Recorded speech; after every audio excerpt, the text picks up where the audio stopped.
Guess what? Bought another new tent. And stay tuned as well because I've got a wee giveaway for you at the end of the video.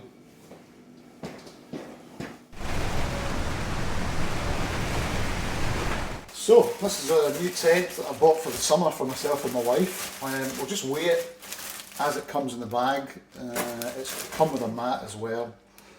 Okay, with a bag and everything else that's in it, plus a separate ground mat, it's just under 1.6, but the tent I think should be 1.4. Right, tent on its own, still with the hang tags. Oh, and the good news is actually it's just over 1.3. That's even better. So as you can see, the tent in question is a Naturehike Force UL2. Probably one of the nature hikes you've never heard of, but actually on paper this makes a lot of sense for me for the summer. Okay, so inside the bag we've got 10 Y-pegs, the various stuff sacks. This thing comes with a pole, so it's an ultralight option, but it actually is self-standing. Well, not self-standing, but I'll show you. It comes with a pole rather than having to use walking poles, which was of interest to me for bike packing. And the main body of the tent itself, which is a single skin hybrid. Comes with 4 guy lines, 2 for the ridge line and 2 for either end. And it's worth mentioning actually, the pole itself, that's chunky. That must be about 10mm. That's one of the bigger diameter ones I've seen. Not DAC quality, it'll just be the typical alloy.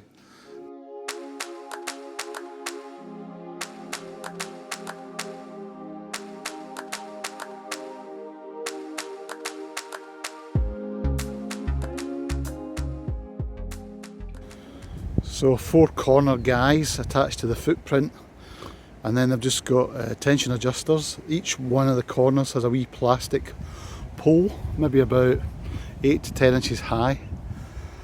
So they're captive and I've put that up already.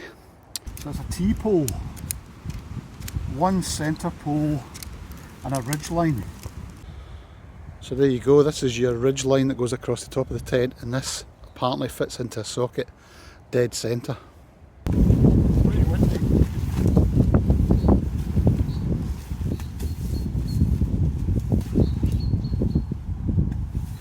Right.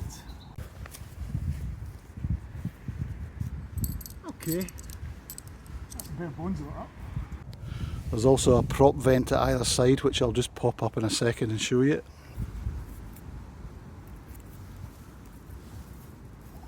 Again with just a little plastic rod in it.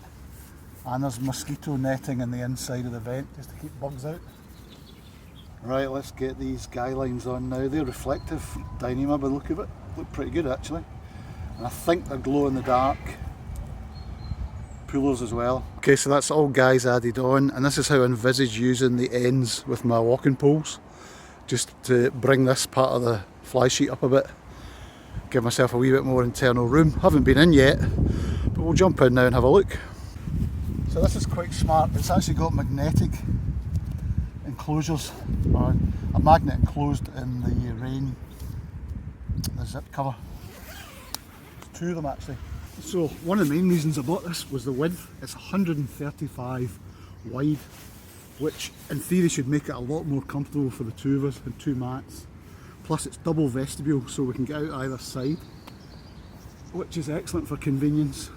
Just makes it a much more pleasant place to be. As you can see, it's got a lantern hook at the top middle there. Don't know how easy it is for you to see, but here's the metal clip. It's just like the foot ones you'll get on any other of the tents. In fact, like just about every generic backpacking tent has a metal clip like this, and the pole just goes straight into it to hold it, and then it's reinforced at the corner. The pull out on the middle of the fly sheet is also reinforced and taped, so that hopefully should be waterproof. So the centre pole separates 2 kind of sleeping areas. But yeah, this is definitely 135 wide. This is really quite luxurious, which is really just helps us get a good sleep. I hate a very narrow 2-person tent. They're more like a 1-man plus dog if you're lucky. And second door, second vent, and pockets. There's a triangular one just above the solid polyester tray, and there's one behind the camera on the other side. As I showed you earlier there, that just fits into this little socket. There's a bit of play in it, which is probably what it needs depending on where you're pitching. But this is all reinforced again and taped. So the elephant in the room is really about the condensation. You're going to get it in single skin, there's no doubt about it. But what they've tried to do to mitigate or kind of design out some of the problems with that is that they have a drainage channel running along here, a ventilation channel, and it's on little props, basically 3 of them, and then it's bug meshed so no bugs can get in. But the theory, I think, is that the water should run down beyond the inner tent and drip out through the sides. The zip pullers are cloth, just little Naturehike fabric ones, which will be nice and quiet. And the vestibule's quite generous, so we can cook on either side depending on the weather. Store packs separately. Span of a hand, maybe about 8 to 10 inches above me at the ridge height here. It curves slightly down at the ends, but it's still not an issue to sit up right across the middle of the tent. Just to give you some idea of the depth of the vestibule, that's a fully packed 45 litre Osprey Levity in there, and it just fits under cover, pushed out the way, which would then still give me enough room to cook. So that's a normal size Thermarest Neo X-Therm, and it fits quite nicely. I'm going to lie on it and just check though there's enough headroom, but you can see plenty of width between that and the pole, and then you've got all this width as well. So my feet are clear. It certainly has the space we need. Even sitting on the Thermarest, I can actually sit about a foot off from the centre, and my head is just touching and no more. So even with a pack sitting to the side here, I've just zipped up the doors just to check and see how much vestibule room there is, and there's plenty of room to cook quite safely. There's obviously quite a large gap which gets wider towards the end of the tent but drops down towards the centre of the tent. So there's plenty of airflow, not ideal for, you wouldn't want to use this in winter or spindrift conditions. And again, because we've got this solid material running right across the inside of the inner tent, that should keep the drafts out when you're sleeping, which is very important. We've had double wall mesh tents before, absolute nightmare for drafts. The flap automatically shut because the magnet just clips into place, so it doesn't leave it open and flapping like you will get with Velcro. That's quite good. Another feature of this tent is you can roll the doors back completely on all sides and just have a really nice view either way. Lots of airflow through if you're trying to dry it out in the morning, or if it's just a really summery, warm morning and you need to cool it down, it'll work very well that way. It's also worth noting the ridge pole is offset, so it kind of goes at an angle in relation to the proper ridge line.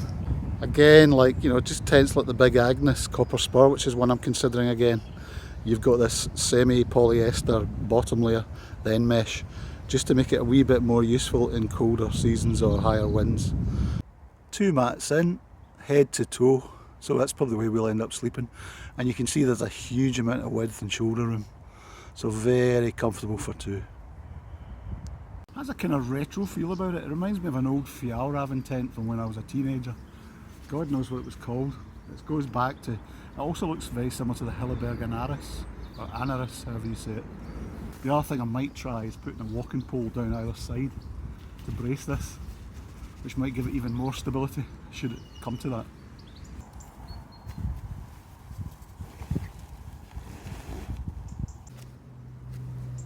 So, before I wind up, just to say, got a wee bit of a giveaway actually. I got given these gloves by a company called JOYTUTUS.